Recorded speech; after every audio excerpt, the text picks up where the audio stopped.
Good evening, everyone. Welcome to the Town of Pelton's December Planning Commission meeting. We do have a full quorum. Everybody is present. I'd like to welcome our new town attorney, Rob Shine. Welcome aboard. Welcome, Rob. Thank you. Okay, if I could ask the board to review the minutes from the October meeting. We did not have a November meeting. And add any additions or corrections or motion to approve.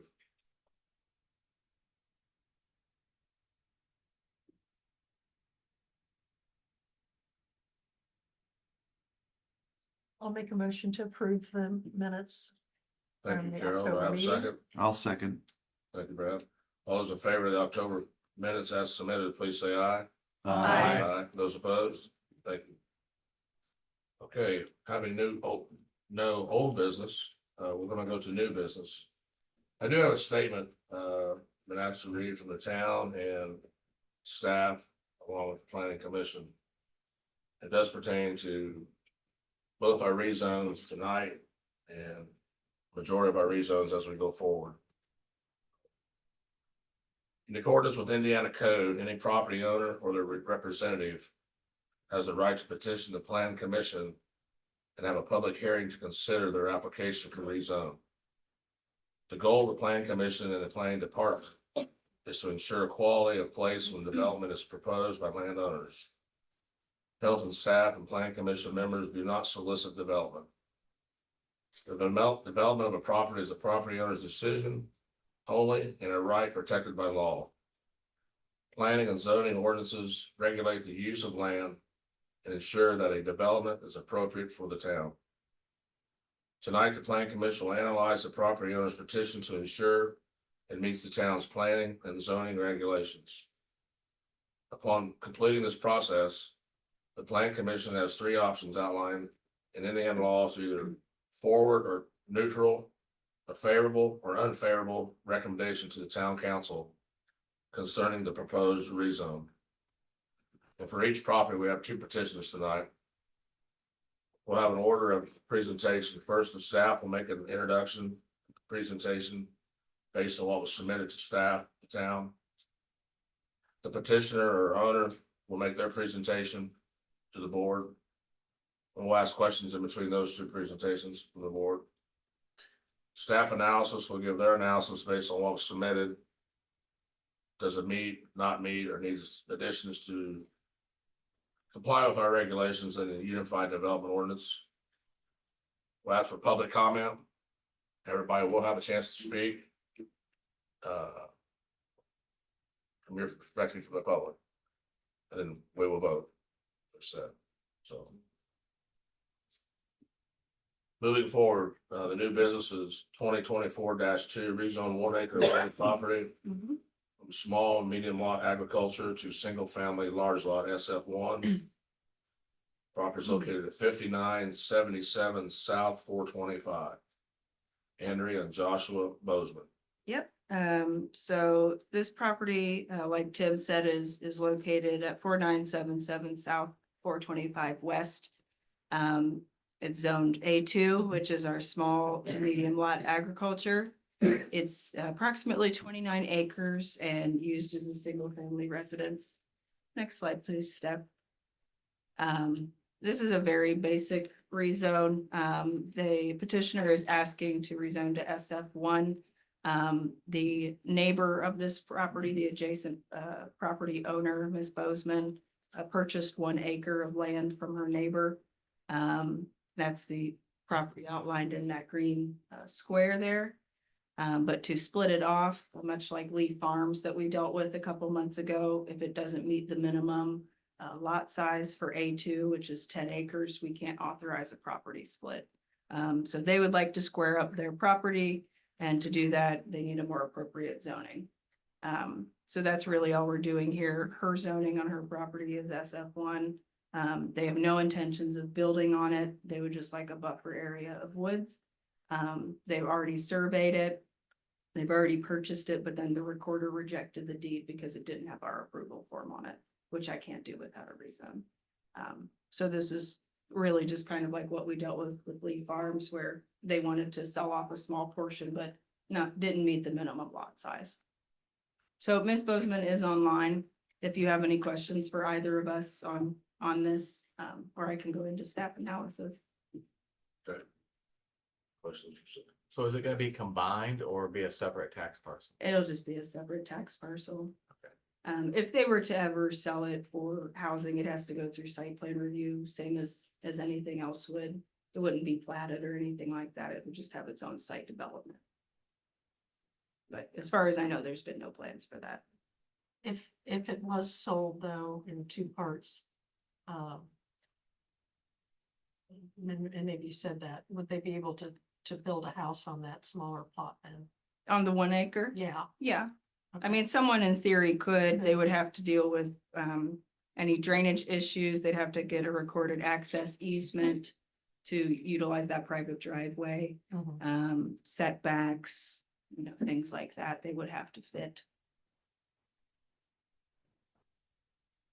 So that's all I've got on that one. Daryl, Brad, any questions? Okay. All right, I will go into my analysis then. Bear with me, I'm losing my voice, so. Function of planning staff is to analyze the petition against the comprehensive plan, other approved relevant plans and ordinances, as well as any existing conditions and or variances placed on the site to present facts and analysis. And based on that analysis, staff has the following comments. The rezone does not pose any hazards to public health or welfare. The rezone is to a more appropriate zoning district and allows us and the property owner to split that acre off from the parent parcel. Like I said, the survey and the purchase have already been completed. The SF1 does fit in with the surrounding zoning and uses as well as the purchaser's property zoning designation. It's not out of line to be out there. The size of the parcel fits SF1 zoning requirements, and we do not need any dedicated right of way because it's on a private drive. So you have these 5 points to consider when making your recommendation. And like Tim said earlier, you have 3 options: neutral, favorable, unfavorable, with or without conditions, or to continue to another meeting for more information. Good, thank you. Mm-hmm. Questions, Brad? Or the petitioner, she's online too. Is there anybody in the audience that's a neighbor or public has questions or comments about this parcel? Hearing none. No answer. Good. Hey, Tim, we need to open the public comment portion and then close it. when We we're open done. the public hearing comment, so we'll do that now. There's no public comments or hearing or questions. Okay, I'll close the public hearing for this parcel. Lynn, you'll probably have to settle here to sign here. I have to sign in sheet here. Oh, you have it up there. You can just take it. Okay, hearing no further questions from the board or public, I'll entertain motions for this parcel, please. I'll make a motion to approve PC 120-42-024-02. So the motion is for a favorable recommendation to town council for rezone. Favorable. Yes, very fair. I'll second. Thank you. I have a motion and a second for 2024-2 as submitted. All those in favor, please say aye. Aye. Those opposed? Thank you. Motion passes. All right. Good. Steph, if you want to tell Andrea, she doesn't have to stay on after this unless she wants to. Is there anybody else online, Steph? For that? Not for that. We have others online. For this. Okay. All right. Moving forward to 2024-1 Madison Avenue. Rezone 39 acres to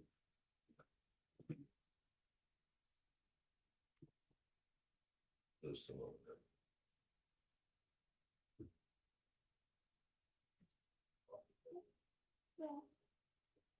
Agriculture to residential right there.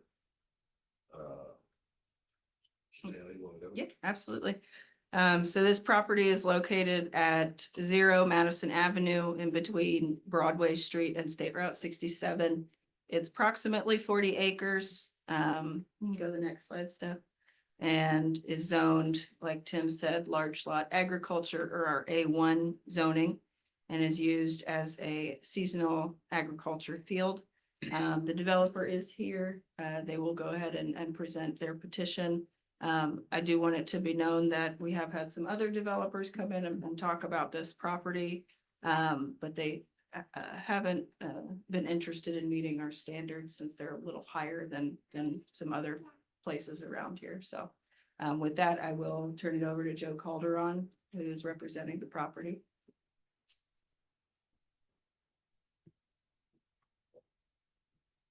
Thank you, President Pritchard, members of the commission, Joe Calderon. I'm an attorney with Barnes and Thornburg in Indianapolis.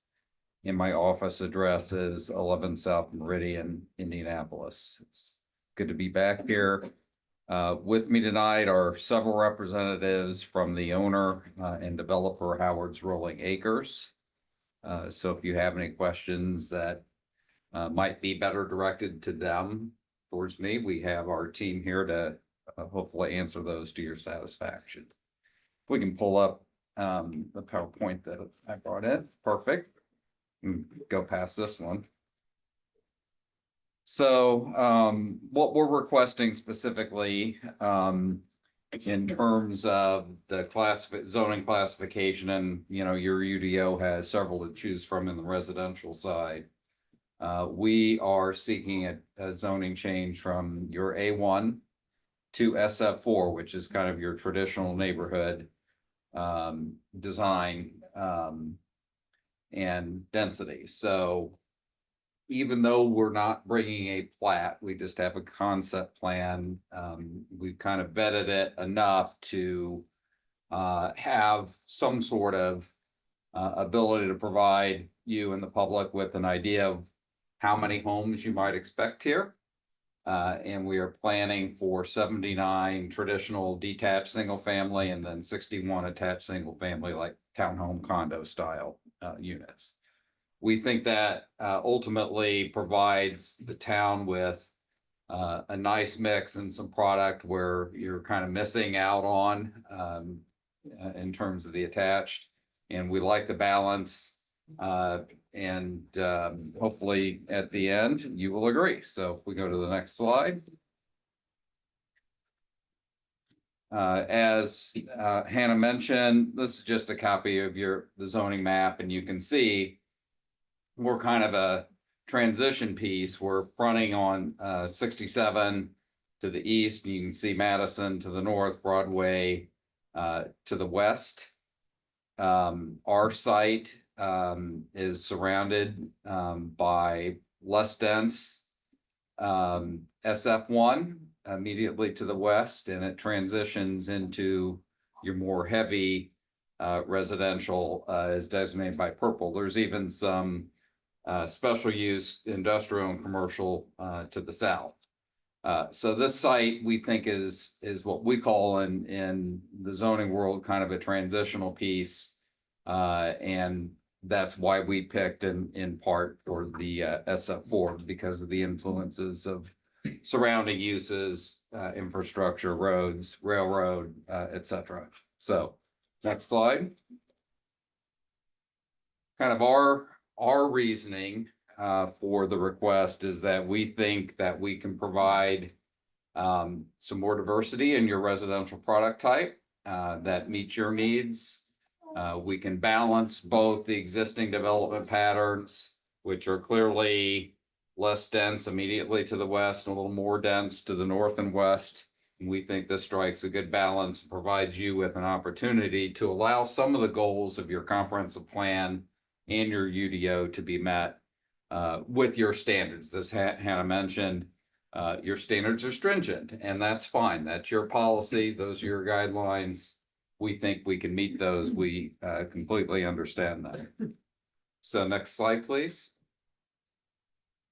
The concept plan's on the next slide, but just the narrative is that while we show you this, please understand that it's not been, we haven't gone through final engineering, we haven't gone through platting. What we have done is vetted it. We've been out here a couple of times to meet with town officials and your planning staff to talk about what might make sense from a planning perspective, and an infrastructure perspective, all the things that are important as you, reach your decision and make a recommendation, whether it's tonight or next month. So, we do have some different, lot types, involved. We have traditional, lot types running on Madison, to match, what is across, the way. And that'd be to the north. And then we also have buffering and more adequate transition, more suburban type lots as you move, to the west. So if we can go to the concept plan. So give everybody an idea of what we're thinking. You can see there's quite a bit of, green space that is, buffer yards to the west. We're gonna try our best to preserve trees kind of down the spine or the middle of the property. Provide some buffering, which will actually help our future residents from the traffic on 67. We've got an area with an easement that we can't build on, but you can kind of see the more dense attached family is kind of the transition from 67 back into the neighborhood, and then you get into a more typical suburban type of pattern. You can see we propose connecting using the unimproved right of way to the west to get to Broadway. We do have a proposed railroad crossing at the south end as well. So this is our best attempt, given that we don't have the site fully engineered. We're certainly aware that we have to meet all of your drainage code standards, and if this receives your favorable and the town council passes, then we'd have to come back for platting, which would have all those details that are kind of being talked about in a little more generalized fashion tonight. Joe, for the public, the darker yellow with their single family, the brighter yellow with their town. Correct. So make sure I understand. that. Yes. And then the more traditional type of homes on the far north, which the idea is to match more of the historic neighborhood.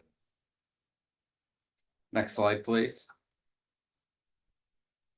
This is just a screenshot of your comprehensive plan. It's kind of the yellow-orange, which is residential. We understand and we hope that you agree that this property has some interesting dynamics, and that while we want to present and follow through with the residential, there are dynamics in place, particularly with the frontage on the highway, that it would not surprise any of us if we hadn't come in to propose this, that it would be right for commercial type of proposal. Not that you'd have to approve it, but there are dynamics in place that make sense if somebody were to, given the railroad and the highway right there. Next slide. As Hannah mentioned in the last case, our state statute for under the Zoning Enabling Act provides the Plan Commission with guidelines, criteria. You don't have to make findings on each and every one. The statute just says you have to pay reasonable regard, which basically allows you, as the people closest to the community and put in this role to make decisions, to look at certain things to help you guide your decision making. And we always start, or we can always end with, the comprehensive plan. That seems to be one that is directly tied to land use decisions and recommendations, because you've spent time and money coming up with a future plan for the town in this case, and really every community. And we think that in this request that we are meeting several objectives within your comprehensive plan, not the least of which is just the residential classification. the current conditions and character of structures and uses in each district. This is basically a compatibility criteria. We think that what we're providing is a perfect match and complement to the housing styles which adjoin the property. It doesn't have to be a perfect match with lot lines matching up and things like that. It just has to be something that provides you as planning commission members comfort that what we're proposing can be complementary to what is existing in the area. And we certainly acknowledge the less dense suburban type homes to the west and the more traditional historic neighborhoods to the north and west as well. The next slide, please. Third criteria is the most desirable use for which the land in each district is adapted. Here, we believe that the request is suited for the subject property, given, as I mentioned, the development dynamics in play, highway and railroad to the east, and the existing homes. This is 40 acres is not an infill piece for a smaller community, but it is, in a sense, infill in the fact that we do have existing residential, different types located adjoining to the north and west. The next criteria is the conservation of property values throughout the jurisdiction. This project, we believe, provides much needed housing and product types that will help fill a market need within the town. We know that our obligation is to make sure that we meet your standards, which will provide for a respectful treatment in terms of buffering against the other adjoining properties and the lot and housing product type that those properties represent. And then finally, responsible development and growth. This will allow 40 acres, which is hard to find within this close to the historic corporate limits, to be developed in a manner that we think meets the town's vision, as set forth in the comp plan, will add to the property tax base, will pay impact and user fees, will provide residents that will provide for local income tax and local spending, supporting your local businesses. So we think if you really look at our proposal with those guidelines, that we're hopefully meeting that you would agree with us that we meet each and every one of those guidelines. And then finally, last slide. Just to again summarize, we think that this request for us SF4 will allow for the town to meet its comprehensive plan goals of having this property developed for residential. Same time, will provide lots of incidental benefits in terms of fees and taxes, more support for local business. And we know that that we don't have a final builder chosen for this property, but we want to kind of give you an idea of what we were thinking. We can go to the next few slides to show character exhibits. We work with a number of national and regional players in the building space, and this again will get vetted through the platting process, but we also understand that people want to know and they want to see kind of what we're thinking. And even though in a pure rezoning realm, we don't have to have a concept plan, we don't have to have character exhibits or house types, we're not going to get very far without sharing that information. So we can keep scrolling through. That's kind of the attached product we're thinking. And again, some of the single family product, there may be one or two more pages. So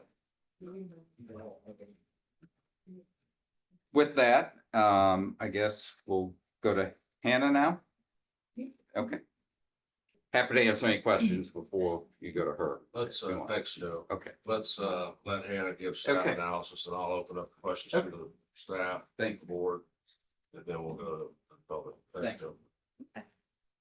So as stated earlier, the function of planning staff is to analyze the petition against our comprehensive plan, other approved relevant plans and ordinances, as well as any existing conditions or variances placed upon the site to present facts and analysis. So based on that analysis, staff has the following comments. Per the comprehensive plan, a residential use in this area is considered desirable and appropriate. Joe showed the map. It's that orange color is single family residential. Per objective 5.2, diverse housing types within the same neighborhood are encouraged. So you could consider that attached and detached single family. Per objective 2.5, the development would be within walking distance of a park, recreation or open area. This area is half a mile to the park entrance on Broadway. It also is consistent with objective 3.8, which promotes the preservation of natural features in new development or redevelopment. There's, again, it's only a concept plan, but looks like a lot of preservation of existing tree lines. And that's something that's very important here that we definitely want to have.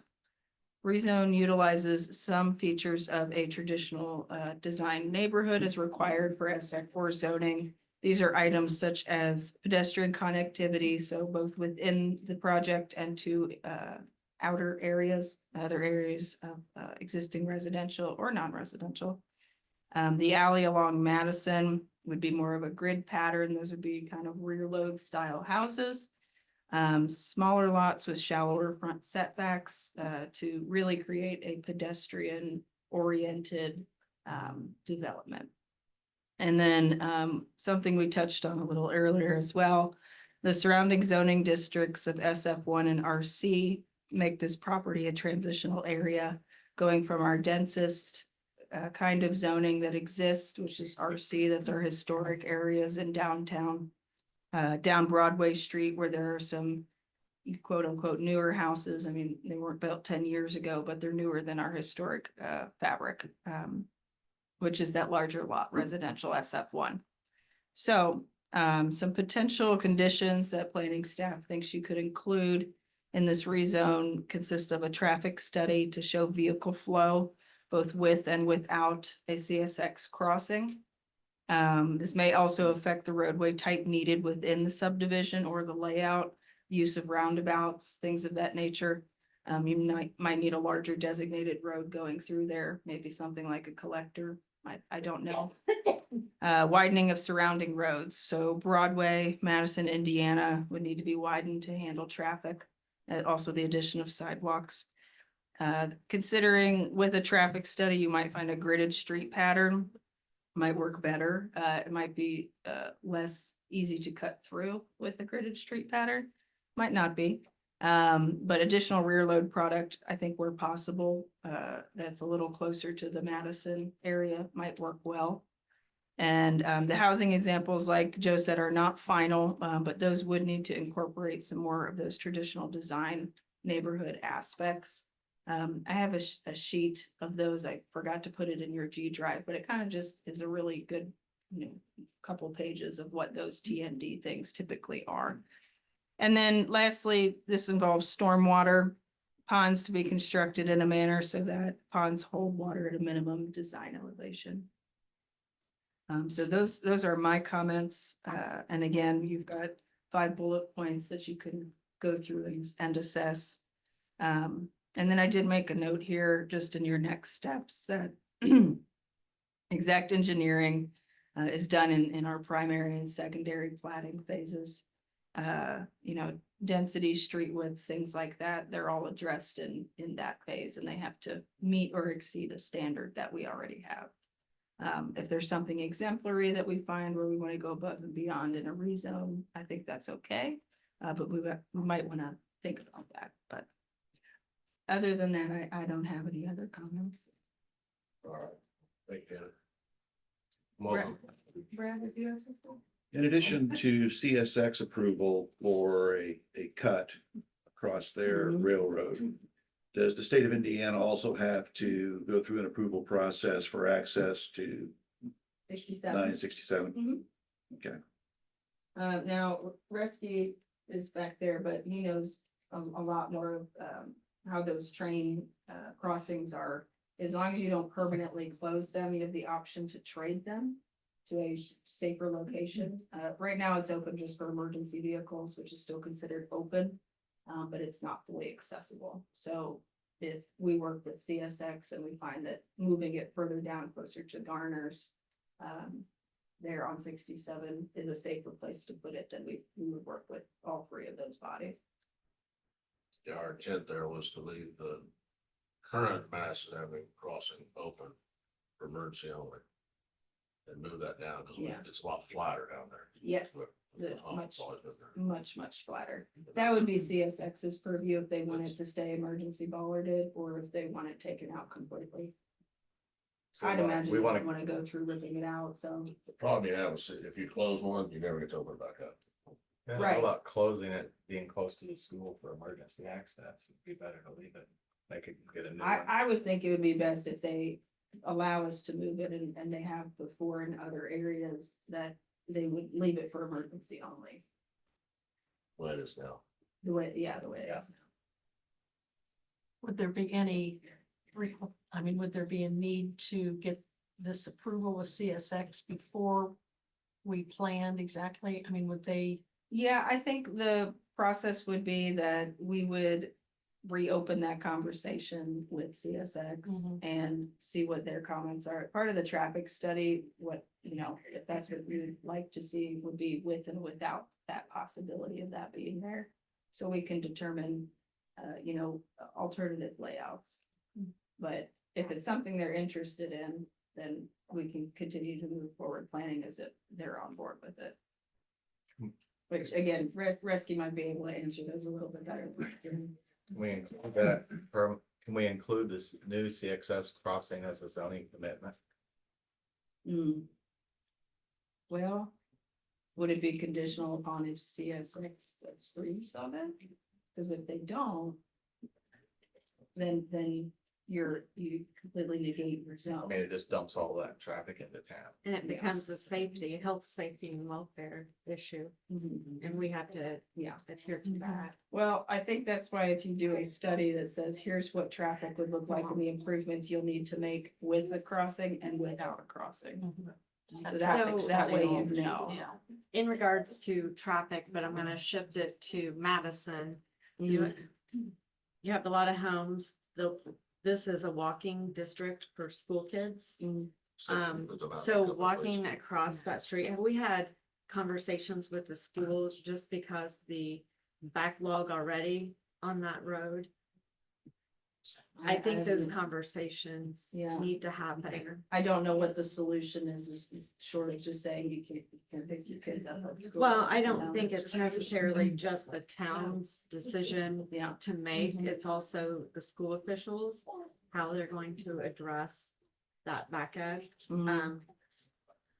Because it has increased on that road. Well, before, I mean, aging myself, you would drop your kids off at the front and then they switch it around to that back access. Which really jammed Mhm. the houses that are already on that road up. So Mhm. I think those conversations with the school needs to happen as well. Yeah, no, And I don't know if they, based on where your kids live, if they, I know some districts will say, there isn't an option to drop off if there is a bus. To help alleviate, I don't know, and I'm not making that school decision here, but sure. that kind of communication with the school needs to happen. Mhm. And do we know approximately where the new stoplight is? No stoplight At 67? in front of Hunsinger? Yes. It's in front of Oh, farther their down, sign. correct. It's further down. Yeah, by the Tequila Sunrise. That one. I don't know when they're putting it up. That's with them and NDOT. They haven't included us in any of that. Does anybody have any more questions for that? I do. So- Cheryl? When you're talking about the seeking a rezoning from A1 to SF4 with a density waiver, can you talk a little bit about the density The waiver? density waivers are not done now. They're done in plating. Okay, So the density is capped at 2.5 units per acre by zoning. For single family. Yeah, and this is all single family. Yours attached. It's attached single family though. Not multifamily is a building that's owned by the same person with multiple units. This is single family attached and detached, That's how I would. which are capped Yeah. at 2.5. I mean, I'm happy to recheck the definitions. But I don't know if we have it broken down in the density table for single family attached and single family detached. I It think is- it's just single it is. family. Yeah. Just viewing it, the density looks concerning to me. Just the view of it. the density looks- Well, I was confused with the terminology of traditional, but then when we saw the renderings of possible houses, and I know those aren't final, that's not traditional, like we've asked for, Smith and Perry, when they built theirs, Mm, the back loaded, and I know a few aren't, but even just the elements mhm. have a more historic or traditional Yeah. feel to those, and we Right. really held them. We did, yes. I think there's some things you can do with any way you load the home to make it kind of look more traditional. So, for example, if you have a front load garage, instead of it being with the face, you set it back, you make it side load. Just so it's not the prominent feature, or you rear load it. But right now, Yeah. from what I'm seeing from how the plats are, they're not rear loaded, they're side loaded. So I Mhm, have some concerns with that, mhm, that it doesn't blend with that more historic feel. mhm. And because we have been trying to be consistent here, we have held others to that standard. Mhm. And even just the plating and where it's not gridded off, you have all the curvature, that's not traditional. Mhm. So then you have a lot of space that will have to be maintained through an HOA. Mhm. And I haven't heard of that in this presentation as far as HOA and maintaining those spaces. Some of my other concerns are, I would really like to see renderings.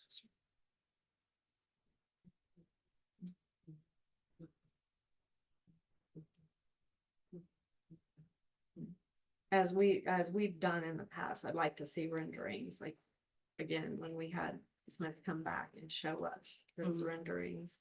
And then, I'm not the retention pond expert, but that's also on my list. Are they sized right, located in the right areas and all that? Mhm. I don't know that with what information I have. And then my other concern is just, that's a lot of traffic, and we heard that the last time this was presented. That is forced on a historic road, and it's not necessarily for the developer, it's more to put back at town staff. I see some of our town council out here even. We really boast on our historic preservation. That's what makes our town what it is, that brick road, but I know bricks are not covered under the Indiana Crossing Grant. So what have we done as staff to ensure we have money set aside to maintain that? Because now we have more traffic on it. So I really feel like we need to do what we both on with preservation.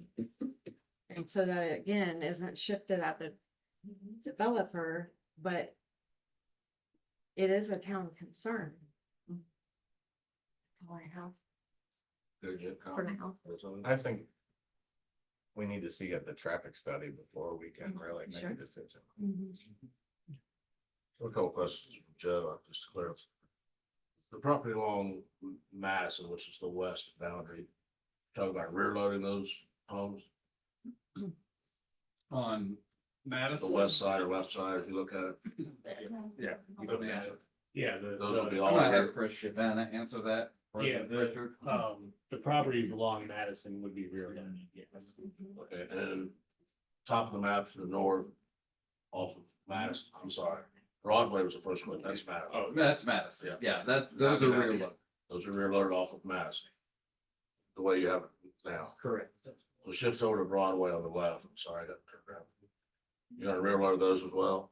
You don't know yet. The plan was front load those try to not disturb the property owners. Trees in the alley.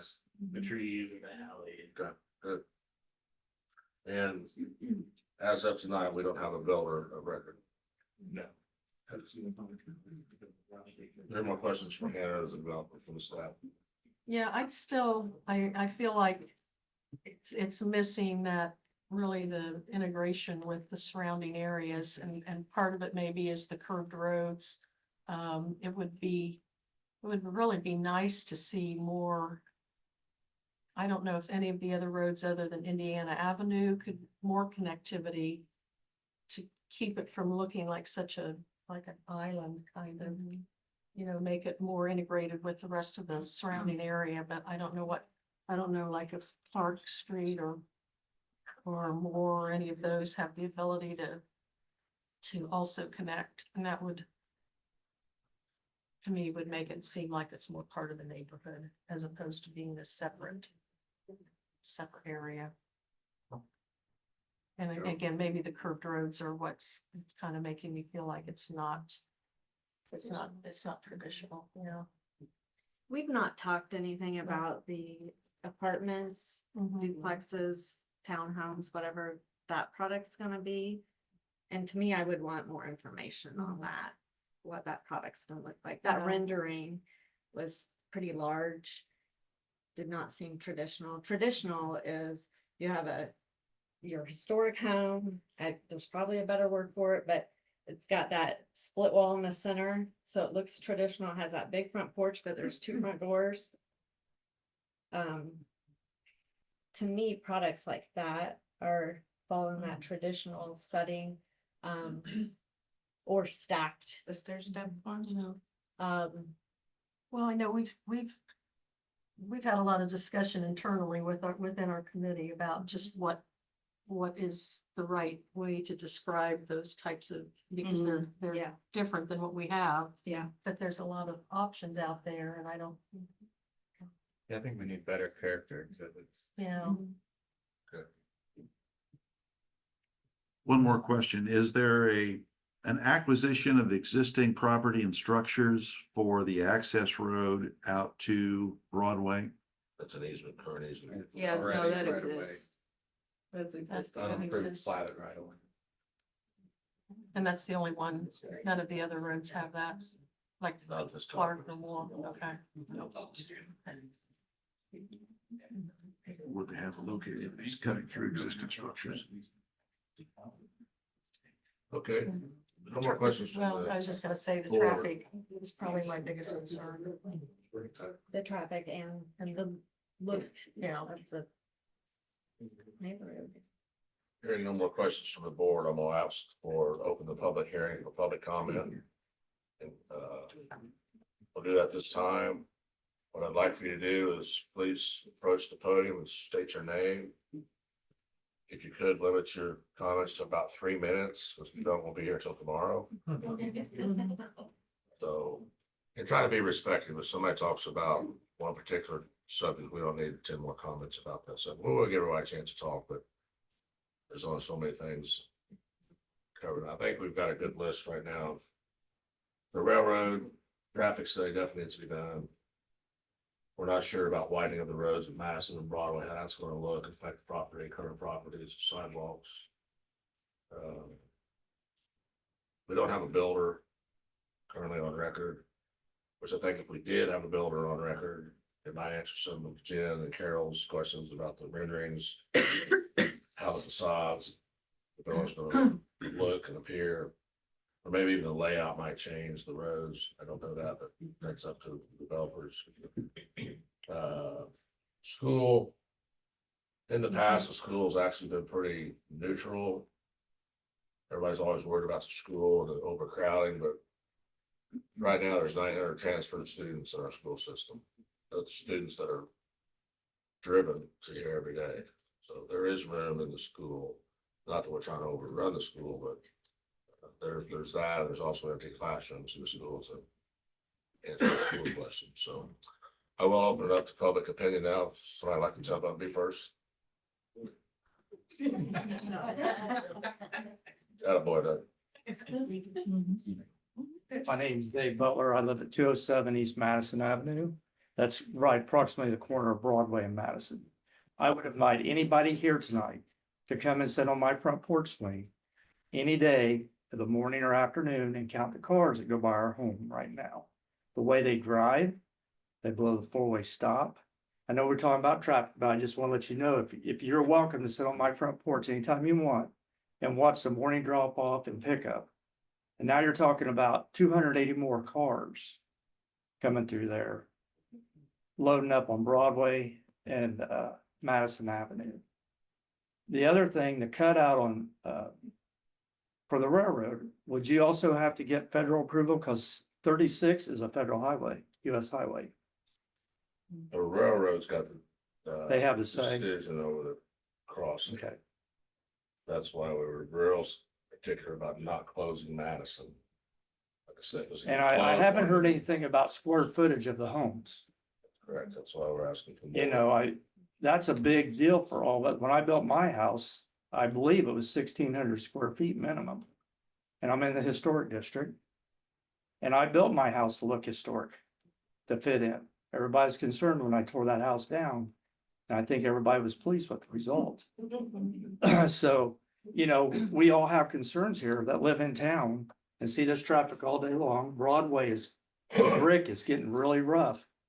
We're talking about loading cars. If you can't get that cutout on 67, you're talking about coming right down Madison Avenue to either East Street, Broadway, Pendleton, or Main to get to State Street. And those are already overrun in the mornings now, all of them. Anybody that lives in town knows trying to move from 7:30 to 8:30, 7 to 8:30, 9 o'clock is almost impossible. 20 minutes to get through town. One of the schools. And then you have the school. And people are gonna take the shortest route, and that's East Street. And that's right in front of the school. And like you were saying, there's a lot of drop off already there. And Pearl Street's loaded up with people that park and walk their kids over. There's a lot of congestion right now. And you're talking about adding a whole lot more. So I want everybody to think about that. You know, I'm not against moving forward, but 140 homes, that's a lot in that little area, in an already very congested area. So, thank you for your time. Thank you, Dave. My name's Shane Isaacs. I live at 816 South Broadway. My family and I have lived in that area where this proposed addition is our entire lives. I've worked and lived in Pendleton my whole life. And we've lived in that area for 30 years. We lived at 515 South Broadway, at 416 Southeast Street, and now at 816 South Broadway. One thing I'd like to, most of you guys have already touched on a lot of things that a lot of us are here concerned when I talk to a lot of our neighbors. A couple of things that we haven't touched on is some of the things that you've described that have to be met by the developer have not been met. They can only build 100 homes on that, not 140. That's not even close. The traffic from the school, we all know there's no solution already because everybody has tried. There's no solution. It's backed up. Water Tower Road, Madison Avenue to Broadway every day, twice a day. There's no way to even get out of that addition on the north side when the traffic's backed up. Something else that they made note of earlier that said that it should not have a negative effect on the existing homes. Widening our streets on Broadway and Madison Avenue will kill our property value, 100%. Every one of us sits here. And one other thing I looked up before I came here, the 2024 population of Pendleton is 5,896. If you say there's an average of 3 people in each one of those homes, you're going to add 420 people to a spot that already has no access or entry and exit points. That's increasing our population that currently covers 13.4 square miles. We're going to increase it over 7% on a 40-acre cornfield. It's way too dense of a plan for traffic to ever work. And we're all going to suffer that live around it because our property values are going to go down 100%. I don't think you'll talk to anybody that lives within the surrounding area that will disagree with me on that. One other note I want to make is we weren't notified by mail like we were required to be. I myself included, and I've talked to several of our neighbors. I was notified the first time that this came to the board, but not this time. Was anybody notified?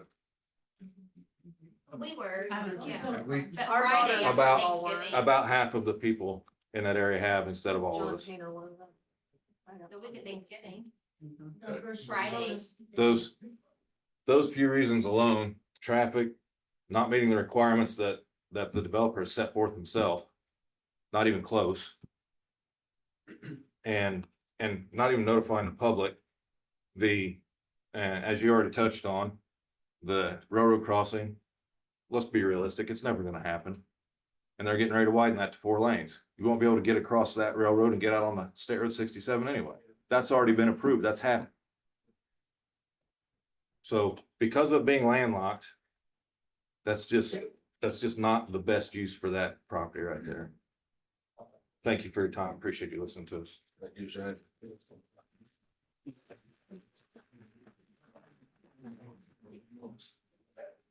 Good evening, board members. Thank you for your time. Jen, you've already spoke a lot on traffic, so I will try not to keep beating a dead horse about that, but my name is Can you Amber get your name real Estes. quick, please? I'm sorry, my name is Amber Estes. I live on the corner of East and Madison at 317 Madison Avenue. I'm not only a resident, but I also have 2 kids who are in the South Madison Community Schools and are considered walkers. And I also teach or substitute teach, and I also substitute aid on the school buses for both South Madison Community Schools. I do want to start out saying that I do love this town and we do want the growth, but this is just not safe. A lot of people flock here for the small town, for the historic, and we're going to lose that. I just am not convinced that this location can handle the S4 zoning, and I don't believe that we are dealing with trustworthy landowners. And I'm going to, one, say that they were deceitful in changing their name. They tried to show that there was no change by having it start out as an old LLC. It was called Howard's Acres LLC. The new one is now Howard's Rolling Acres LLC. That's deceitful to the public who don't know what to look for. Only several residents were notified both times that live within their 300 feet. I was notified both times, but the last time I got it on Friday after Thanksgiving, which doesn't really allow for a lot of time to put a slideshow together like they did with all the last year's of pictures that I've been taking, because I have a bird's eye view of Madison East. We live on the corner. I see Broadway. I see Pearl Street. I see it all. I see people cut through side streets to miss backups. I see people use Broadway as now a through street to get around 67 and State Street. So you can't tell me that if they open up Indiana Avenue, that is not going to be a pass-through neighborhood to bypass the stop sign on Madison Avenue and Broadway so they can get farther up in line for car riders. I've had neighbors that I have seen almost be hit by traffic because they do not stop at the crosswalk. They're in the middle of it so they can see oncoming traffic. So many times that one neighbor and her 3 kids go the opposite way, all the way around Pearl Street to get to school.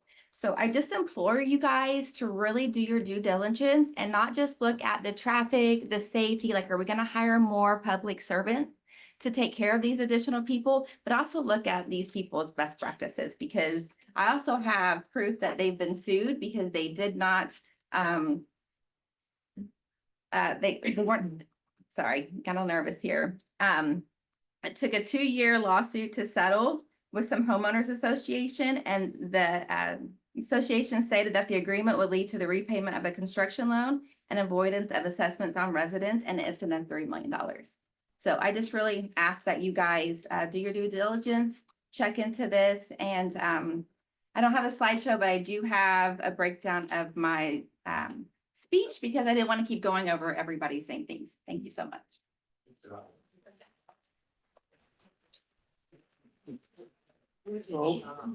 My name is Bill Weber.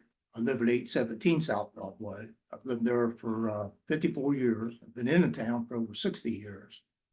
And behind on the east side of the homes in Broadway, there is an alley that's back there.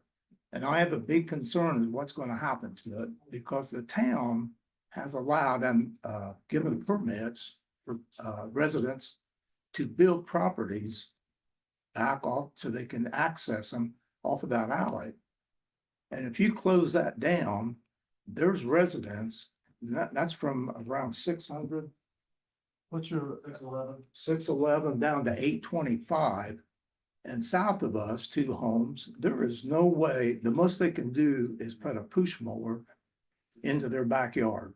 And if you close that down where there's no access to it, which the town has given permits for people to build there, then that's lost. And the property of the value of those properties are now going to go down. So I just want you to consider that alley. And as this progresses, to make sure we maintain that, and it's going to be right there as you enter off of Broadway, just to if you look at that, it's just to the left of that roundabout. That is an alley there that services these homes. We need that. I don't think it was their intent to disturb the alley, nor the tree line. there. Yeah, that's one thing I'm really concerned about. Others, I think people are addressing it. I am very concerned about the safety of all the kids and what's going on. I drove a school bus. I understand what's happening down there. There's just too much that goes on in the morning and the evening with traffic. It's got to be addressed. If you allow too much of this to happen, that's gonna just migrate right out to the school board. I'm pointing that way because they're out there and they've got enough issues without this. I think like Shane said, it's a landlocked area. It's a nice area, but that is just way too many homes going in that area. It kind of reminds me, and I don't mean to be mean about this, but it reminds me of a business that would put a feedlot in somewhere. And I think that's what's kind of happening. You're putting a lot of people in this 40 acres and there's just not a way to get in and out. They got to leave every morning. They got to come back at night. So, man, thank you.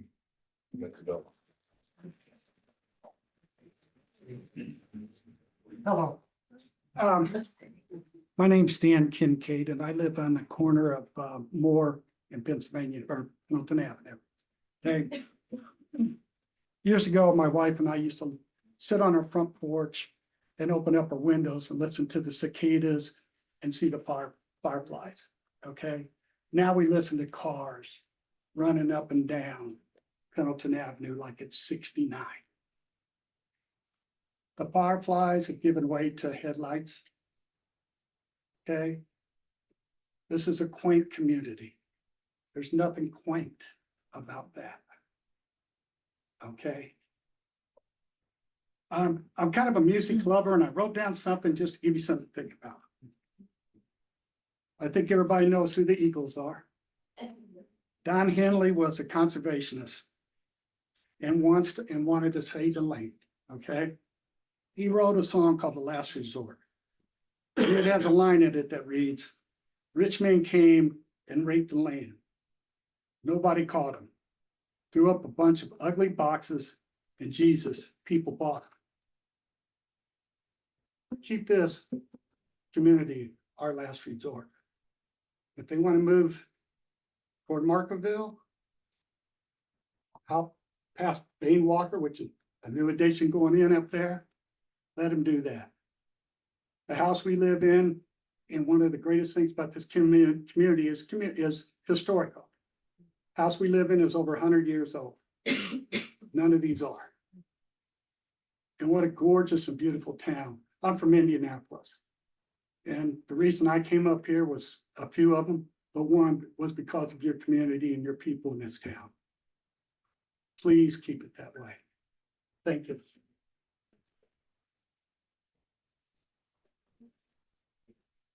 Sing that song. Do you have anything other than traffic, Mike, or? Yeah.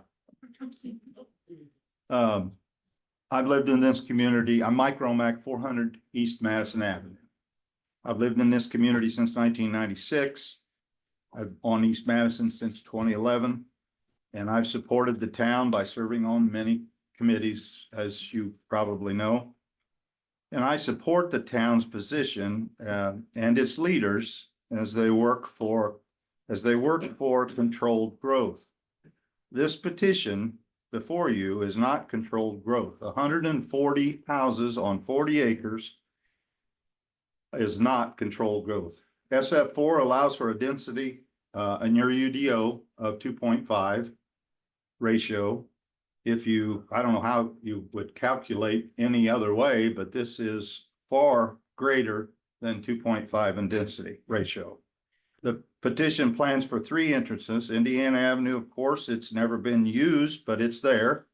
A suggested rail crossing that does not exist and the town doesn't have anything in writing that they'll ever get it. They haven't even gone after it at this point. And a suggested Madison Avenue entrance that will only magnify the traffic that we've already seen. During the morning hours, between 7:50 and 8:40, you were talking about a traffic plan. Between the morning of 7:50 and 8:40, I counted 3. If you laid a counter across the road, I counted the other morning on my own 375 hits at the corner of Madison Avenue and East Street. In the afternoon, between 2:30 and 3:30, I cannot leave my residence for the line that is out there on the road. It's blocked from the parents picking up their children, and children walking to and from are not safe due to the traffic as it is now. Property values in the surrounding area will be diminished because your SF4 allows for 800-foot houses. I would hope they'd be more. And it also allows for short-term rental, which creates other problems for the whole area that's there. So the town created the UDO for controlled growth, and this position is not controlled growth. I urge this committee to consider no legal crossing, no entrance on Madison for safety, traffic safety. I urge you to deny this position as in no way resembles controlled growth.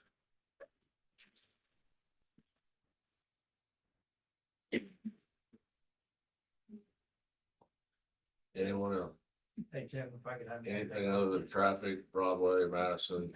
I'm sorry, I'm gonna bring up Broadway. My name's Josh. I just moved here a year ago. I picked Pendleton from Indianapolis because the historic part. As a truck driver who delivers construction materials, don't only look at the traffic for the future, look at the construction traffic. Where's it gonna come in? We ought to come across 67 over the tracks, so. Sorry, I'm a little nervous. I've never been to one of these meetings. But look at the traffic where the construction traffic is gonna come in. As a truck driver, I won't be able to make it over those tracks. So I'm gonna come right down Broadway where I live. So look at that.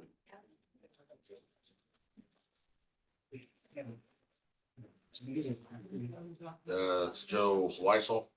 That's your last name, Weissel? Yes. Yeah, Weissel. Anybody else? No more traffic, no more Madison Avenue, Broadway. We got it. Hi, my name is Lindy Emily. I live at 749 South Broadway. We are the corner house on Indiana Avenue and Broadway. So the alley that's currently that's Indiana Avenue, the easement there is the gravel beside our road. Or beside our house, I'm sorry. So most everything I have has been covered. I do have a question up here on Madison. Is that off-street parking that they're proposing, or on-street parking right here? They look like parking spots. No, the little like dashes. Is that so on-street parking on Madison where I got a yes and a no here? Yes. Okay, he's shaking his Yeah, head. but it's offset off of the road is. So those cars at It's not school- gonna be on the existing page. Right. So as school pickup goes in, those people are gonna be obviously landlocked to say the least, along with anyone trying to use Madison as the exit. I just also, I understand, growth is inevitable. We all know that from living here. I've lived on Broadway 30 years of my life. And the growth in the community, we just have to be due diligent and make sure we are responsible and that we uphold the character and the charm that the town has. And the pictures they showed do not fit in with the town. They fit in with the additional housing complexes that have been built around, but not in the downtown area.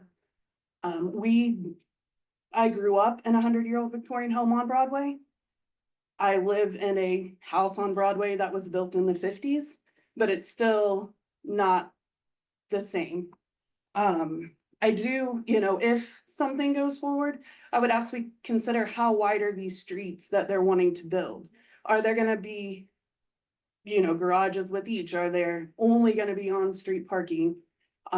Just different things. My concern, they had an area, and this is a different picture, unless it's scrolled down, an area like a recreational area that butts up, right there, area that butts up to the railroad track, which just seems a little odd, to me. And they had talked about, an objective 3.8, that they were trying to leave the old trees and such. You leave the old trees, but you disrupt all the land around them. How long are those old trees really gonna survive? Those root systems are definitely will be disrupted. They may live for a few years, but they're not gonna be substantial like they are now. I just want to make sure that everybody, just takes everything into consideration and makes the best choice for the town and the residents that love this town and don't want anything like this.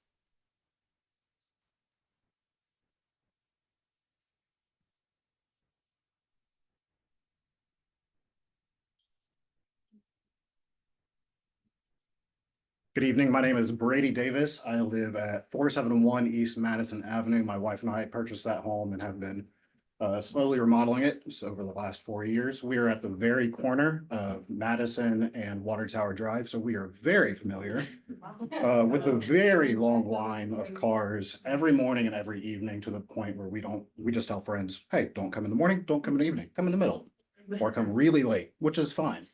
We got the traffic. I'm not going there. Multiple things I've heard tonight show that the developer has not done really their due diligence to make sure that this is good for our town. We picked Pendleton because of the people here, because they love this town, because they love their neighbors. The developer here, especially putting those parking spots on Madison, showing that they have not even come to make sure that this would be good for our town. This is good for their dollar, their pocketbook, and what they want to do. They've not done what they need to do to make sure homes can go here. I'm not against growth. Growth is good for this town. It is good for our kids. But as someone who walks their 3 daughters down to school, it's too dangerous. This developer does not care about our town. They care about themselves. Thank you. One thing to add, I had the pleasure of sitting over here, which I got to see a lot of the other party rolling their eyes at every town comment tonight. Thank you.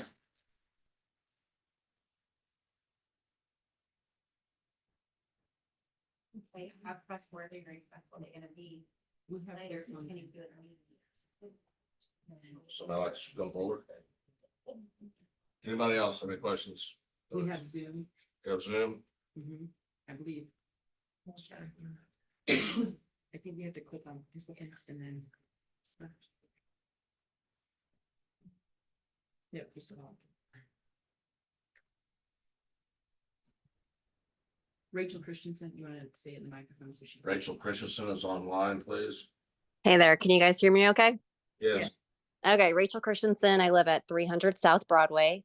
I just have 3 things I wanted to mention. One is, is this the right zoning district for this property? I think, this definitely calls for residential in this area, but I think going to the SF4 zoning district, I don't think the density is appropriate for the site.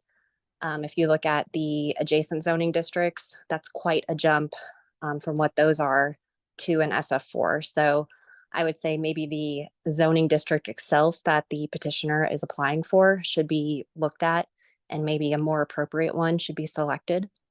The second one, I think as a community, and we need to be really careful about how we talk about the school traffic there. I would really hate to see us lose our in-town school that our kids do have the opportunity to walk to, because I think any alternative would be moving the school out to the high school and middle school campus. And then we really would have no chance at all of our in-town kids being able to walk to the school. So, I keep hearing words that it's dangerous, and maybe there is some things that we can do to improve safety. But just let's be mindful and be good community partners to our school. And then the third thing, I really thought it was odd that the petitioner is saying that maybe an alternative use for this site would be commercial. Even though this is along State Road 67, I think we are pretty safe to say that commercial would not be a use that would ever be allowed here on this site. So let's get that out of our heads. This is going to be a residential site. It's really just coming down to what is the right residential for this site. And that's all I've got. So thank you guys so much. Thank you, Rick. More comments or questions? Okay, I'll close the public hearing now. Joe, do you have any comments or anything you want to add before I go We forward? just a couple of things. Do you want me to go back to the You're fine. microphone? Howard's Rolling Acres LLC bought the property from Howard's Acres LLC. Totally separate and distinct, so any innuendo that there's some sort of deceit and ownership and hides the ball kind of thing is just for the plan commission's benefit, not true. Okay. The other thing we want to say, and this does go to the density comparison, we did do a density analysis for the community folks. And we surveyed the suburban style homes on Broadway. Up and around, we surveyed 332 lots kind of surrounding this area. That's comprised of 69.4 acres, and the overall density is 4.78. So any notion that what we're proposing is completely out of character with what has been developed particularly in the RC is just not true. We were thoughtful in terms of the SF4. We hope you agree. We're not having you vote on a plan. We're not having you vote on quote on-street spaces on Madison. This is just a concept, as I mentioned. We're asking for consideration of the zoning district. We have to go through planning, we have to meet your standards, etc. That being said, we certainly respect whatever questions or comments you have coming back to us. Thank you. Thank you, Joe. You may have more further comments or questions. So the density question, going from 100 to 140, is that part of the plat or is that a variance to the BZA? How does that work? There's two ways you can do it. You can ask for a waiver in your primary platting phase. Or if that's not allotted, you can get a variance in development standards From the BZA? from the BZA. Okay.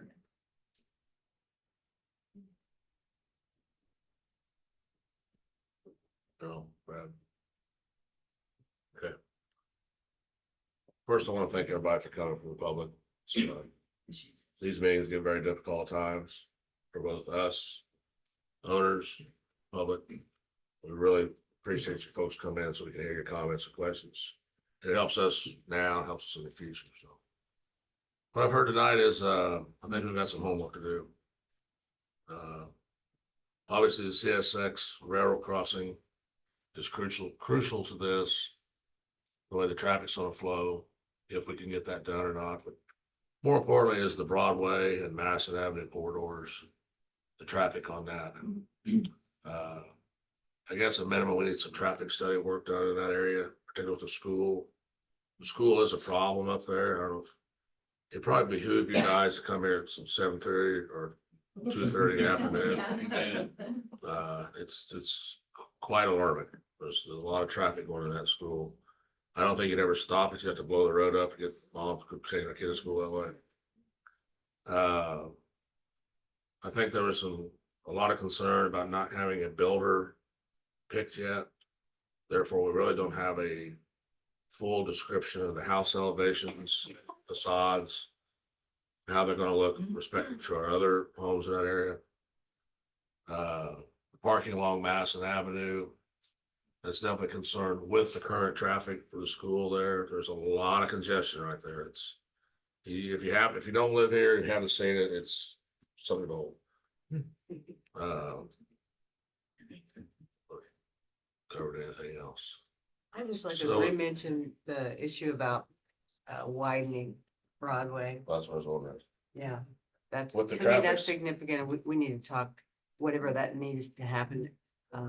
Doesn't make any sense if that's good for town, any of the residents. Whatever the traffic study finds, or your folks' next move would be to lessen the density, move it around, redesign the roads, all the above or none. Broadway is a pretty special street to us. So I think the less we disturb that area along Broadway, the better off we'll be.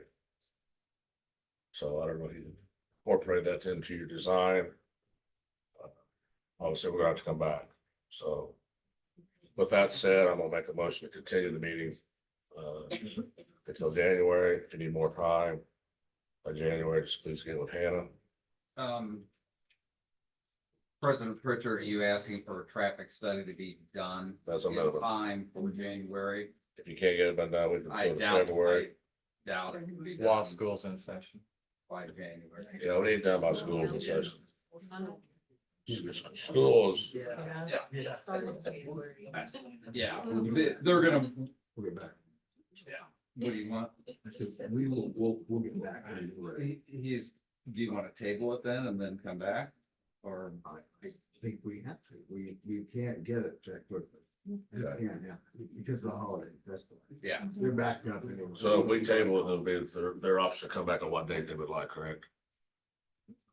Versus continue it. We can table it. So if why don't they- we table it, get the study done, and then, what we could do is just. Not so much the study, Joe. We need to really address the Broadway, the No Madison question, Avenue, yeah, all there's those other some things, topics. let's do these major things, then we can call it back and then send out notice again. Jim, may I make a statement? Yes, sir. The school problem is a problem. It's not going away. No, it's not. Traffic study's not gonna help with that, okay? It has to be addressed by the city. They have to do something with it. We can contribute our part. We're gonna be paying, what, two point some $1 million in impact fees. Subject to how many lots there are. It's gonna go to the city. And they will have the funds to do something about it. That's the whole idea behind it.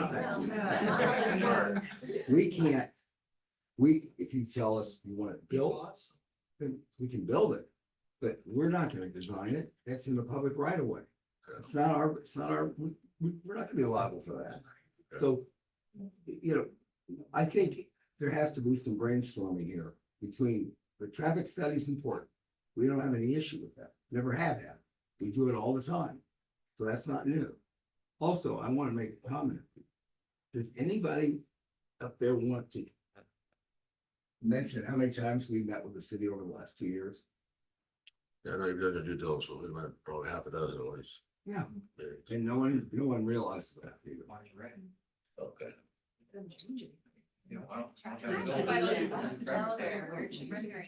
I have a question with that. So if it's a different LLC, then how did you meet with them for 2 years when the last meeting we had about this was with the old LLC and it wasn't 2 years ago? We had the owners, we had the owner's consent. We had the owner's consent to do that before To meet- acquiring the property. When they were still asking for it? I'm sorry. No, we had an under option and they agreed to all the due diligence, yes. The seller did that. We worked with that, understanding if we didn't get the things we wanted, we weren't going to close. We decided to buy it anyway. We own it now, but for the first, 12 or 18 months, we never owned it. Can we buy it back? Yes. Tonight, close tonight, you can have it. Okay, thank you. I'm sorry. With those notes, Can we all be properly notified when the next meeting is? Yes, please. Yeah. That will be within 300 feet of where, Or too deep, or is it? property line, right? Just see everybody who's on the list, you have our addresses. We can definitely put these on there, but. Thank you. I Okay, appreciate all right. it. Okay. So in closing, we made a decision, we're gonna table this. You have a motion, we have a second. Well, that's what I was gonna last motion said. I'll make the motion to table this until they can come back with some of the answers we have requested for, which is gonna take some time on their part. We can look at things on our end for what we want, as far as the roads, what have you. And hopefully get somewhere going forward. So with that, I make a motion to table this, lost it was PC 2024-1. So I have a quick question. Yes. The motion. So is there gonna be any early coordination with CSX about the viability of that crossing? Is that part of this homework? Yeah, we're already working on that And is the conversation. 90-day window still ticking for a vote? If it's taken? It's 90 days from when the planning commission certifies to the council. That's 90. Okay.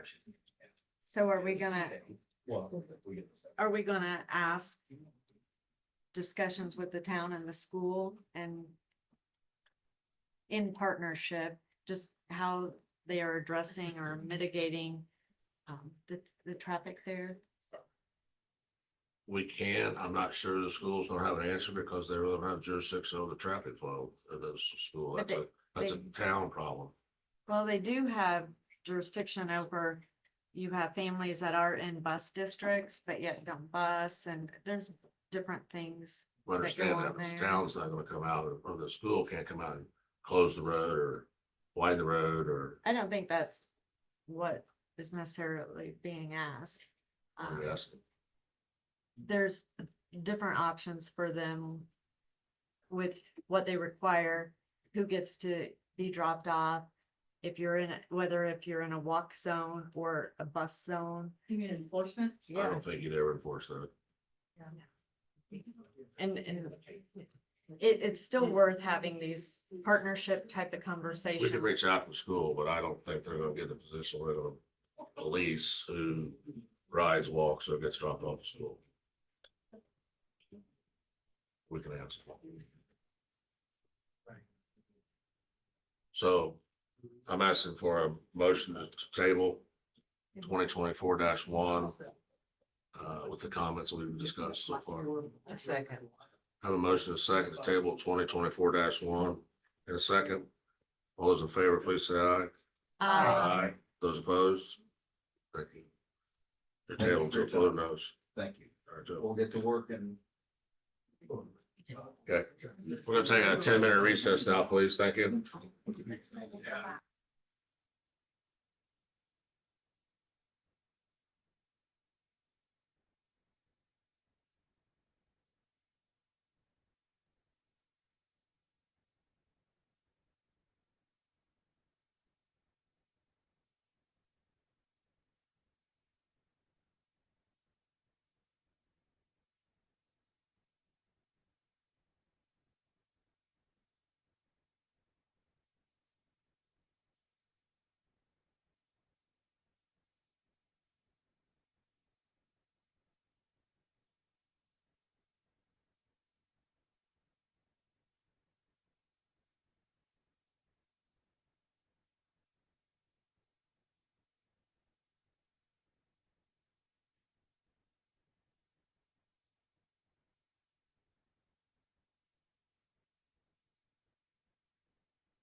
Thank you. I I appreciate appreciate it. I didn't know that.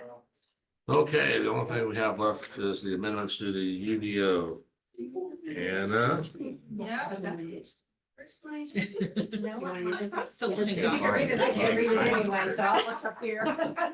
is it on or not? Yeah, it's on the dream. Under, It's December amendments Excel. On the wall too. Yes. It's on the. I see that. Oh. Is that it? What Is there- page? Is there only 7? It's only 7, Wow. and 3 of them are homework pieces. Do you do this We like don't in do your spare homework. time? I just wanna know. Yes. Not more How do you utility choose screening. them? You just read it and decide this one looks fun to me. I just always wonder. Well, it's. Can't be that bored. No, but everybody nerds out on different, okay? But mostly we're trying to, someone comes in with a building permit or we have something and we go, oh, our code isn't really helping us as much as we need to revisit this. Like these first 4 are actually from a meeting with Rescue and our engineer. Yeah, do you remember what we were talking about? Was it Baker's Point maybe? Yeah, I think it was Baker's Point. Talking about like how our code needs some more clarification. Hydrants and things like that, so that's where most of these came from, so usually it's just something that pops up. Okay, so first thing I have is fire hydrant location. Rescue's not in here, is he? These are mostly been hiding. rescueisms. So we'd like the following, and we talked to the fire chief about this a little too. The fire hydrants must be present along perimeter roads of a development as required by the local fire protection unit or I believe the code is not fire flow, but it's like a loop system. Is that engineering? So are they gonna require mains along the perimeter or just hydrants? Just hydrants, that's what I've been told. Do you want me to go get rescue? I mean, I think you would want hydrants out there, but if you're talking about looping the system, you're talking about water mains Okay. along the perimeter. Well, they're live. Yeah, but I mean, you could just stub connections and I not feel have a like main that's- along yeah. the frontage. I think that's what it was, is stubbing out a hydrant, so. We'll pause on that one for a second. The other one is hydraulic modeling. The planning department may require hydraulic modeling during the secondary planning phase to ensure adequate fire flow. Just a minute, okay, we'll go back to the other one. So, number 2, I think is usually pretty boilerplate. Just to ensure there's enough flow for if fires need to hook into fire hydrants. So, something like that. I will move on to the third one. So this is something that was brought up, after we did some, temporary paneling in the park on North Middleton Avenue for Fall Festival. I got one for you in just a sec. For Fall Festival, so we'd like to make sure that, the stuff that we're putting in on Fall Creek or any utilities has some screening in front of it so it doesn't stick out like a sore thumb. So I added this language, public utility equipment as such of the following. Must have adequate screening to prevent obtrusive infrastructure items, including opaque fencing, planters, shrubs, trees, hardscapes, and decorative purposes. I did get with Donnie and they are gonna do some of that planting and stuff, in the spring for the ones in the park. I thought they were gonna remove those and go with in-ground removable Y cable or breakout boxes. That's what I had heard That I don't know. 2 months ago, 3 months ago.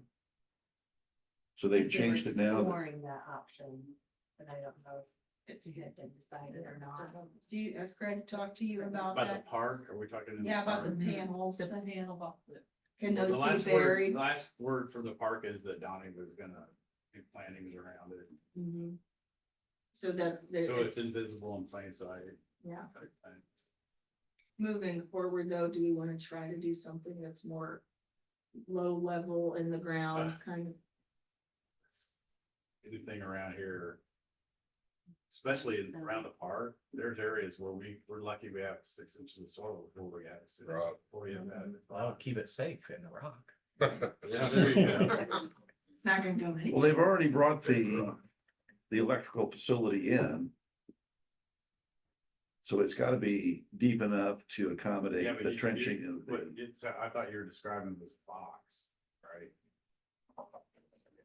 They trenched it in, from what I can tell. Yeah. It's not coming in via aerial, As conduit, so they got conduit in. but you want a box placed ground flush with the ground.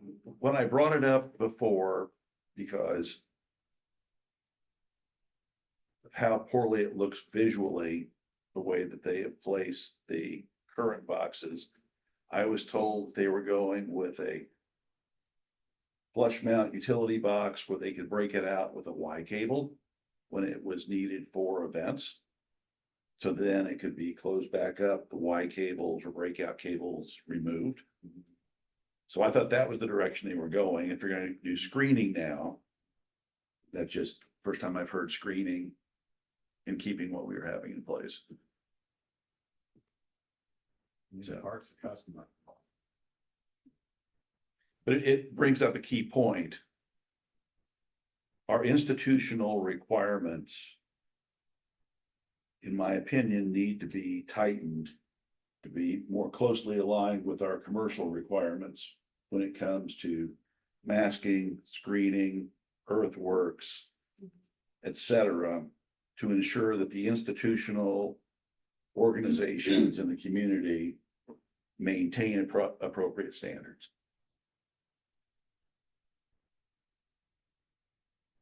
So The park's the customer. in this case.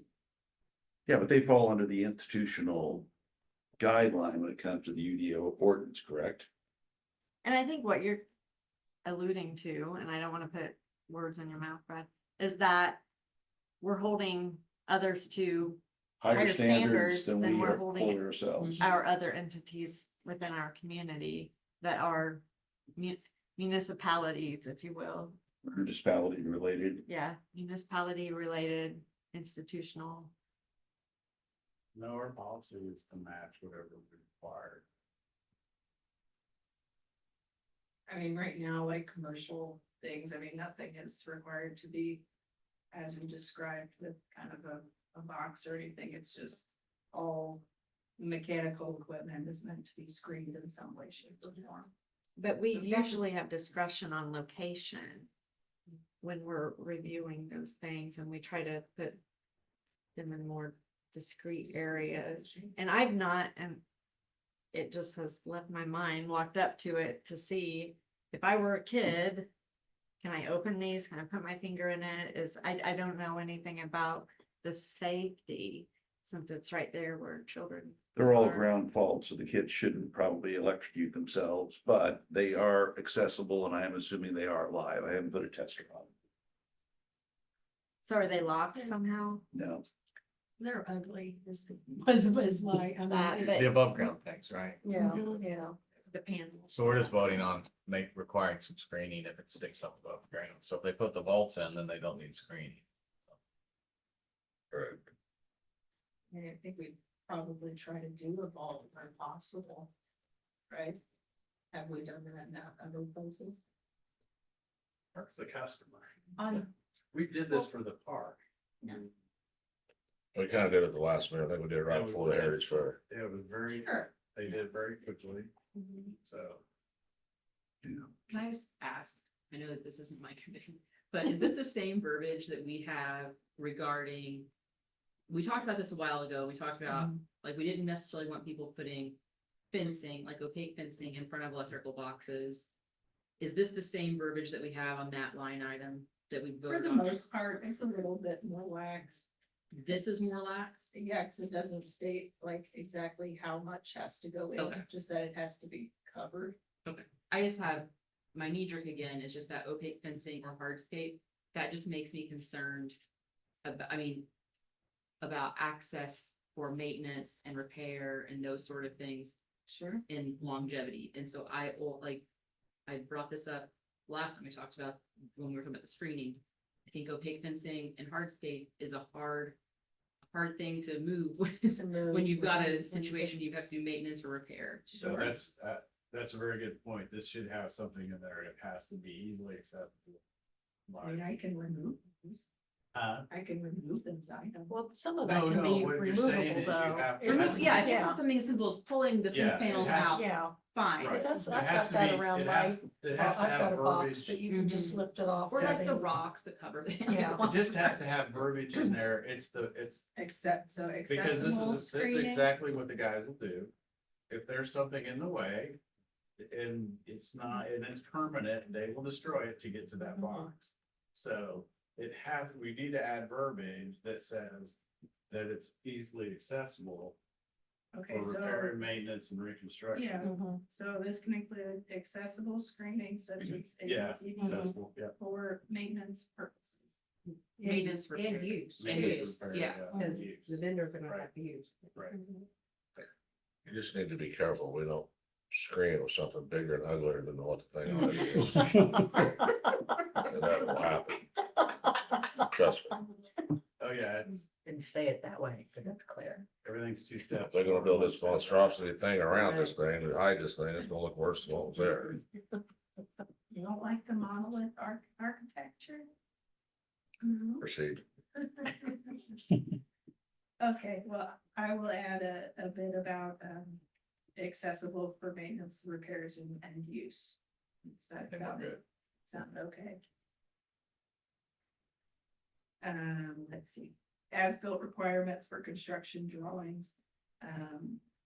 We've asked that this be added where it's GIS geocoded, that's already in there. It must be survey accurate, but we'd also like it to be in both common GIS and AutoCAD. That helps us put it into our system easier. So the part that's non-bold, is that what's exactly in the UDO? Mhm. So infrastructure is abbreviated INF? Yeah, that I was, would spell that out. I will, that was because I couldn't get it to fit on the page Oh. without changing 40 other pages. So, which, with the definitions we've added, I've had to move things that much before, so it was just a convenience. For me. But I'm gonna have to add stuff in, so Might as well change it. might as well change it then.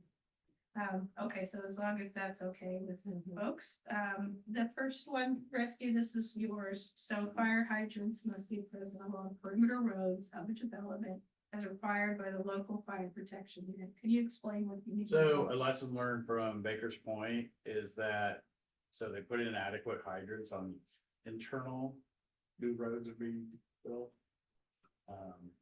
And there was we require them to do it on the outside perimeter as required, then that helps us fill in the gaps as development happens. So, it's an opportunity for us to get hydrants along 600 West. And, also part of that discussion was that after we reviewed their plans, we decided that we also need some more stub offs so that we can connect up under future development or subdivisions. They get to the point where they need treated water, then it's easily accessible to the pipes, the network of our treated water.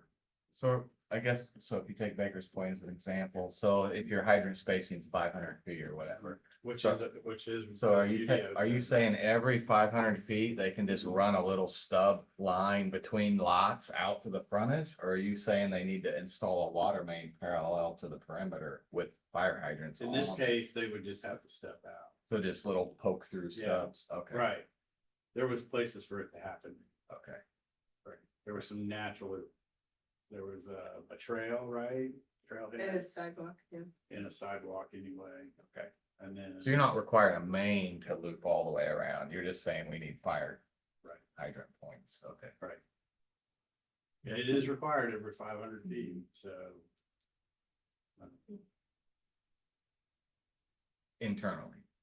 Internally, but it used to go, because we'll run into gaps, right? As further and further development happens, where there's gonna be stretches of road where there's no hydrants, you'll have to, the fire department will have to go into the subdivision to hook up to a hydrant, and that's not acceptable.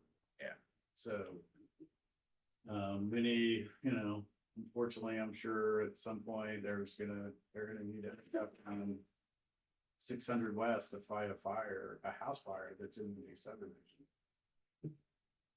For whatever reason, they may have access problems or whatever. That's the easiest way to get to the house, by not necessarily going through the subdivision.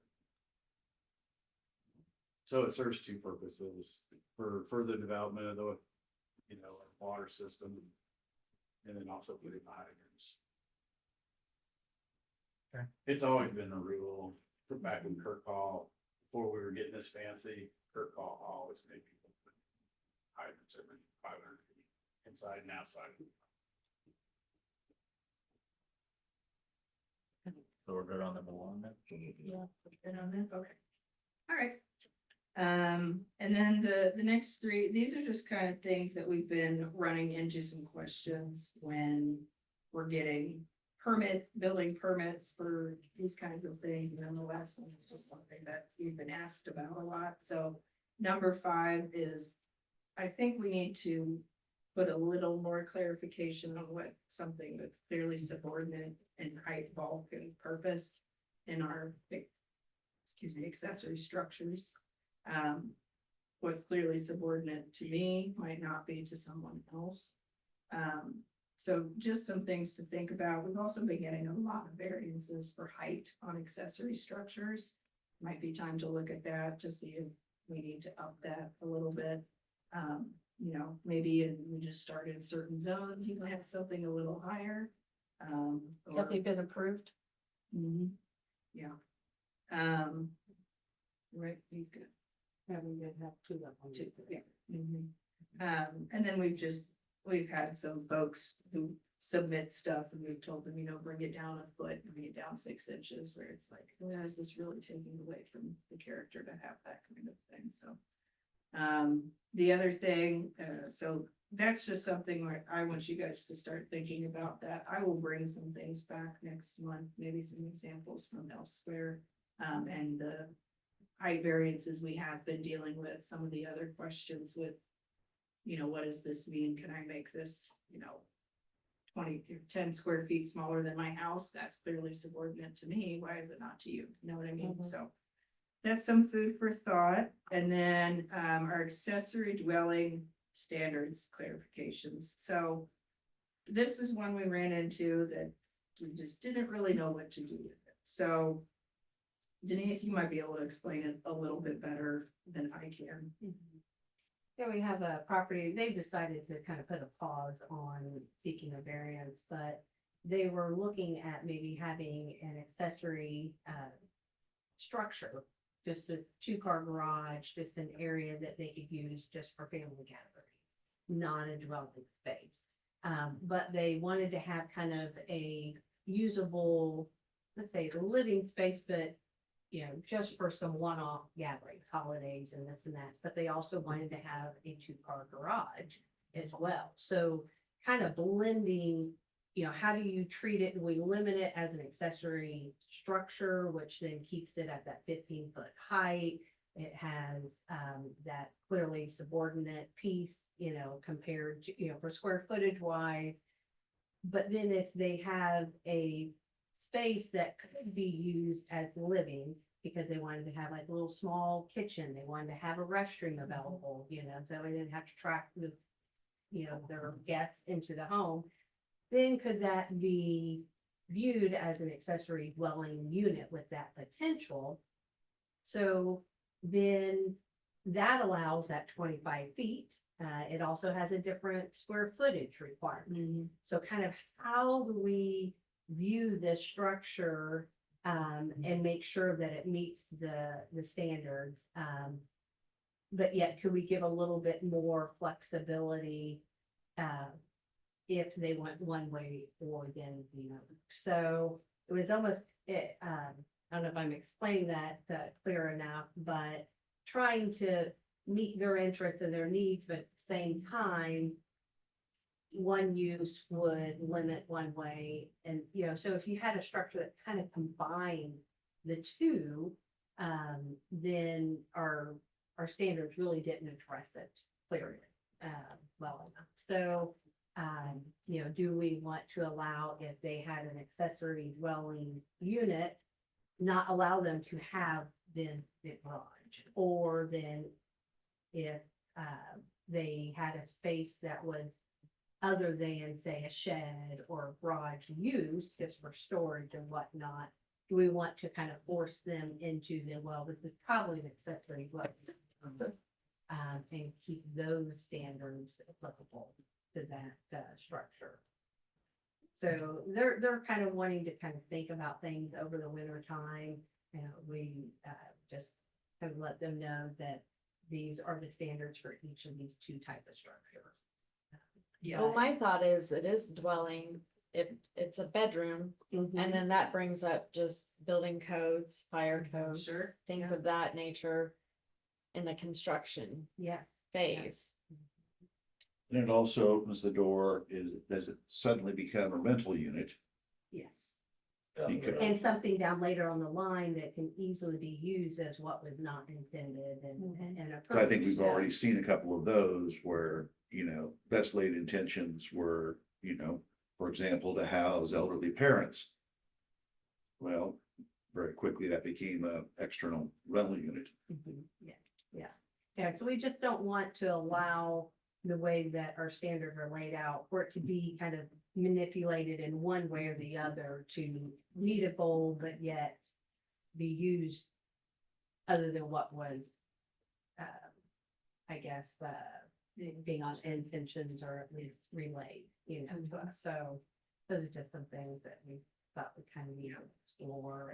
I think the key is the word dwelling. Yeah, what's the dwelling unit definition say?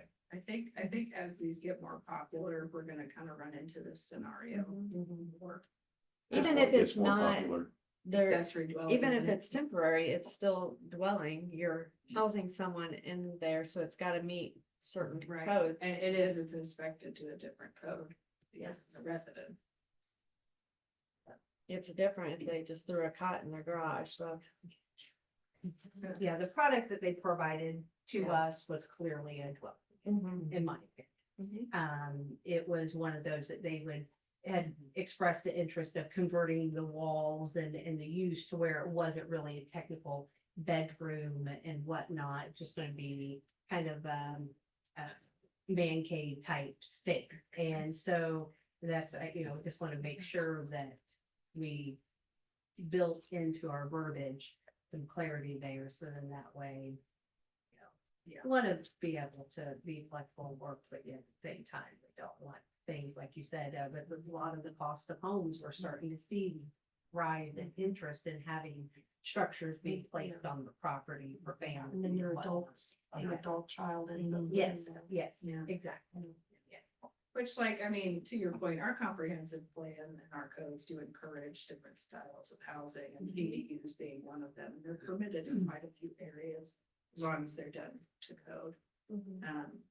You know, but they can't be unless, I mean, they can be used as a short-term rental unless it's authorized in that zone. So, you know, as more of these become apparent, we just want some clarity on how to direct people when they're interested in building something like that.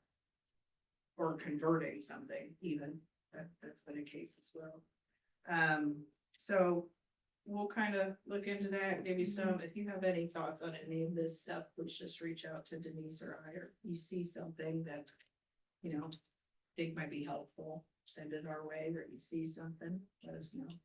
And then one other one we have is, we've been getting a lot of calls kind of asking about, you know, spaces downtown for rent and what kind of uses can go in there. And something that's become pretty popular is like almost mini event space. So a ready room for a bride, renting it out for a birthday party or baby shower, things like that. But we don't really have that in a category anywhere. So we have special event facility. And that is for ag, mostly ag property. You have to have 10 acres. Sorry. You have to have this whole thing. Denise, you might have to take over. Yeah, our ag properties are pretty much our primary areas that type of use is allowed. So, you know, it's become a trend. A lot of these, you know, downtown corridors, you know, they're having these mini event spaces for meetings, birthdays, bridal showers, wedding, you know, graduation ceremonies and, you know, that might be 50 members and under. And so we have had some inquiries, and when we have different buildings that come available and they're getting approached by individuals wanting to have those spaces downtown, we really don't have that use allowance in our matrix right now. Well, a lot of these buildings were originally those type of dwellings anyway. Like the upstairs for whatever lodges 100 years ago. We own a big meeting spaces, and these are all considered kind of non-conforming. Is that correct? Now, As far as, no, you mean as far as if that. just is with taken parking, because then it forces the use of public parking. The downtown business allows for the use of public parking as your parking. Okay, So you're not really required to have like a certain amount of space or anything like that. But I think that the way that retail service oriented is defined, I think it could fit into something like that. It's just we don't really have it very clear what those standards might be for something smaller than what Denise mentioned. 10-acre property, you know, that's a big event space, you know. So what's the impact on water and sewer if you start getting into event spaces? Because I know that when we converted some facilities or were evaluating converting some facilities to like a restaurant, there were different requirements for sewage hookups and water hookups, the dimensions of lines. So if we are going to open these spaces up, will they have to comply with the higher occupancy standards for water and sewer? Yeah, I mean, if they need it, then they'll be required. Not if they need it, but if the space is rated for 50 or 100 people Yeah. for these types of events. Sure. I mean, that's all through Indiana State Engineer Design releases, things of that nature. I know when the stable was going through theirs, they had to get a larger sewer capacity. They worked with Fall Creek on that. But I mean, if they can do it and it's available and it's not exorbitant, then yeah, it's available. So what's the request here with this big definition? Are you wanting Oh, to add all of Yeah, that? no, I mean, Or, this is kind of just more of a question for Oh, clients who only want to rent a space for a small event. You know, we don't have anything in zoning that really allows this use. A small scale event facility could be considered retail service oriented. It's a service. You are renting this space from me to do this. You know, you can be here from this hour to this hour, and here's the rental fee. Maybe we start with like limiting kind of maybe the square footage. Just we've had inquiries about it for kind of some underutilized storefront. About people who are interested in doing something like that. So if we just make that part of our definition, then they still have to follow all they have to meet all the Oh, yeah. rules. Yeah, any sort of It's just remodeling, adding, any yeah. sort of design releases. But that would just let that fall in within an. With service oriented. Appropriate use. And the of that. service oriented uses are also, same with, what's the other one? There's service oriented retail and general retail. Right? They have a small, medium, large, and that's what I'm getting to is that each of those has a small, medium, and large. So like downtown business only allows for up to 6,000 square feet of service retail use. So other places have larger capacities, but their zones require different things like parking or things of that nature. But there is already kind of the scale of size. And- Size per occupancy. Yeah, Mhm. yeah, And then the sprinkler systems and all that tie in. yeah, For that's safety all. measures. Indiana engineer state and design of this. So food for thought. But we will go ahead and just deal with the first four there. Yeah, if you want. Those as amended. I'll make a motion that we approve 1 through 4. We already been 3. Safely accessible. Accessible for maintenance, repair and Yes, use. thank you. Yes. With that addition. Second. Have a motion and a second to approve 1 through 4 UDO changes with amendments, particularly to number 3. All those in favor, please say aye. Aye. Those opposed? Thank you. Thank you. That's all I have. Any other comments or questions? Good Ms. job, Lawyer? guys. You handled that crowd well. Meeting adjourned. All right, let's